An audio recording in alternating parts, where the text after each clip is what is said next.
The entire political philosophy of Kant revolves around his moral philosophy of freedom or moral freedom.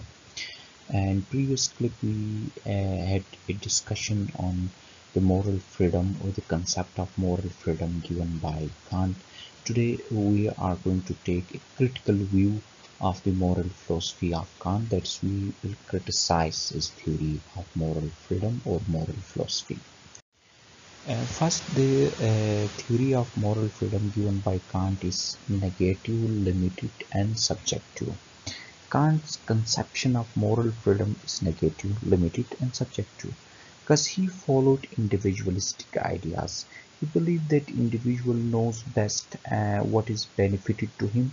Therefore, man, not state, is the root of freedom. That is, the man is the root of freedom, not the state is the root of freedom. State is just the guardian of freedom, or state is something that provides some sort of conducive environment for moral freedom. Otherwise, the actual source of moral freedom is individual, not state.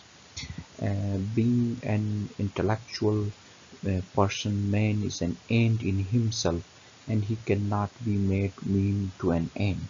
This was something said by Kant, and the role of state was minimized. This was one of the major negative point of the Kant's moral philosophy. This make his theory or political philosophy negative, limited, and subjective.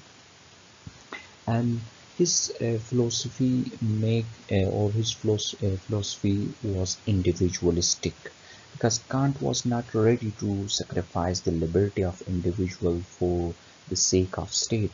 His concept of free will of individual was uppermost, and he thought that individual liberty was to be subordinated to higher need of social existence, and thus he was not willing to abandon the liberty of individuals and was signaled out as an individualistic. And Kant failed because he hovered between two entirely different conceptions of state, that is, the individualism and idealism.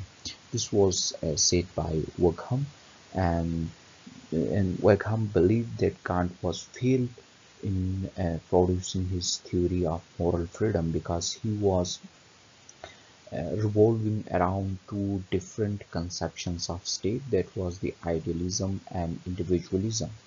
Kant could not make up his mind as whether he stood for the conception of being left alone, or in higher sense providing opportunity for the development of man's higher faculty. So he was confused. He was confused between individualism and idealism. Kant's concept of freedom is negative, limited, and subjective. This was said by Hegel as well. This is negative.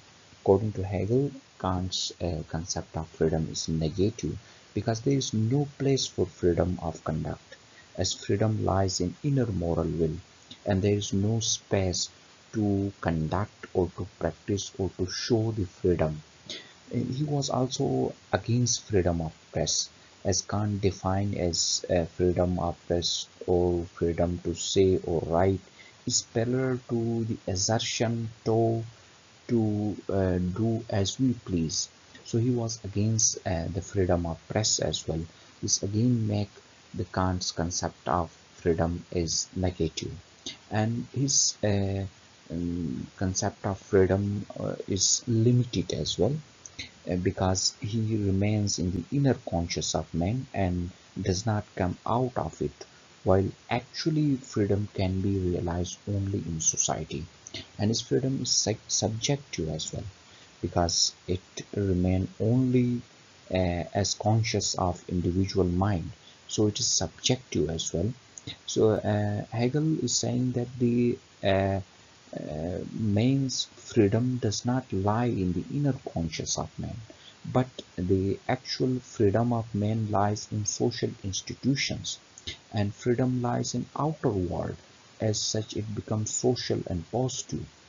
The freedom does not lies in inner conscious of man, rather the freedom lies in outer world, in social institutions, in social organizations and in society that will make freedom as social and positive.